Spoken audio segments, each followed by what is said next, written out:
በልዑል መጠጊያ የሚኖር ሁሉን በሚችል አምላክ ጥላ ውስጥ ያድራል። እግዚአብሔር አንተ መታመኛዬ ነህ እለዋለሁ። አምላኬና መሸሸጊያዬ እርሱ ነው፣ በእርሱ እታመናለሁ። እርሱ ከአዳኝ ወጥመድ ከሚያስደነግጥ ነገር ያድንሃል። በላባዎቹ ይጋርድሃል፣ በክንፎቹ በታች ትተማመናለህ። እውነት እንደ ጋሻ ይከብሃል።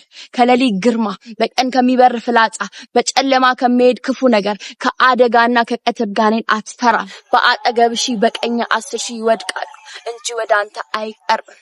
በዓይኖች ብቻ ትመለከታለህ፣ የኃጥአንንም ብድራት ታያለህ። አቤቱ ተስፋዬ አንተ ነህ፣ ልዑልን መጠጊያ አደረግህ። ክፉ ወደ አንተ አይቀርብም፣ መቅሰፍት ወደ ቤት አይገባም። በመንገድህ ይጠብቁ ዘንድ መላእክቶችን ስላንተ ያዛቸዋል። እግሮችን እንዳይሰናከሉ በእጆቻቸው ያነሱሃል። እባብና ተኩላውን ትጫማለህ፣ ዘንዶና አንበሳውን ትረግጣለህ። በእኔ ታምኗልና አስጥለዋለሁ፣ ስሜን አውቋልና እጋርደዋለሁ። ይጠራኛል፣ እመልስለታለሁ። በመከራውም ጊዜ ከእርሱ ጋር እሆናለሁ። አድነዋለሁ፣ አከብረዋለሁ፣ ረጅምንም ዕድሜ አጠግበዋለሁ፣ ማዳኔንም አሳየዋለሁ። መዝሙር 91